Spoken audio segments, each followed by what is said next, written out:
carbon in our bodies and the oxygen that we breathe, the nitrogen, all started their life inside a massive exploding star. We are children of stardust.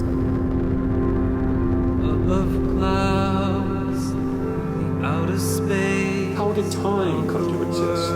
What was there before the Big Bang? Weather rise over time. 70% of the stuff in the universe, we have no idea what it is. What you mean falls away. Here's the sun. The universe is, to me, a beautiful work of art. It's made by something beyond us, which is not my job to speculate about, so I don't. That you need everything is unseen. What you're looking for. I study the largest things in the universe. Tell me what you'll say. One of the interesting things is the connection between particle physics and cosmology.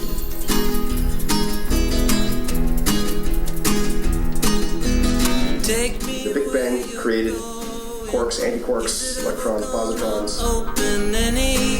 How they interacted, what happened to them, has decided the future of the universe. Is it what you're looking for? The way we see our structure today is intimately associated with those earliest moments. We collide particles together, producing a region of space that has the same energies and temperatures and densities that haven't existed in 14 billion years. And it's really a time machine to look back to the very instant of the Big Bang. Is it what you're looking for? What does he say? He says E equals mc squared. That equation is probably the most famous equation ever. A little tiny bit of mass creates just a huge amount of energy. We interrupt this program to bring you a special news bulletin. The Japanese have attacked Pearl Harbor, Hawaii by air. People got the idea that we are supporting physics research, and we don't know what those guys are doing, but whatever they're doing, it's good for the defense of our country. Now I am become death, the destroyer of worlds. These atomic footprints on the sands of time point a path which leads to unparalleled progress or unparalleled destruction. The fundamental particles that we have been talking about, they are just field sources, and so they are surrounded by a field, their field, and it's through that they communicate with the universe. And in principle, they can communicate from one end of the universe to the other. I mean, their field goes on indefinitely. You're trying to describe nature, so then why are you motivated to do that? To describe, because it's so beautiful. Why does a painter sit down and paint nature?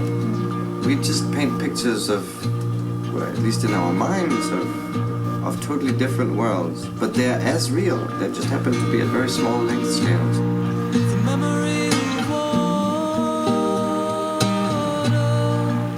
Nature has provoked you to go beyond what you would otherwise have thought. I really do perceive nature as the ultimate challenge to us.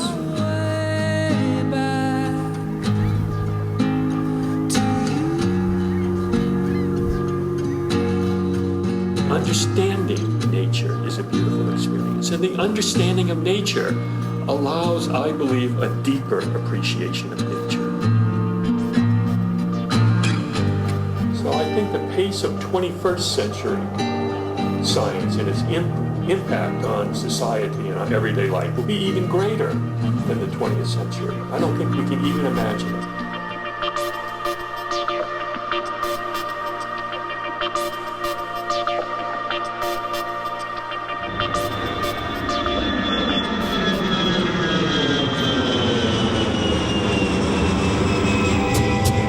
Every single thing around you comes from nature somehow, right? What do you think nature is? Jonathan? I think nature is the natural system that sustains us.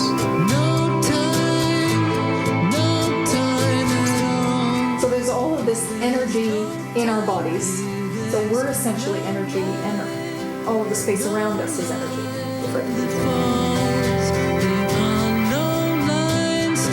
We have to have reason conquer what everyday experience tells us. The mathematical equations push us there, and our reason, our intellect, drive us to these conclusions. It bends your mind and you can't understand that it could be so. And you would think it's ridiculous. Except you can go and make experiments that show this is really what happens. This is how nature is. So regardless of whether you think it makes sense or not, you better try to understand it.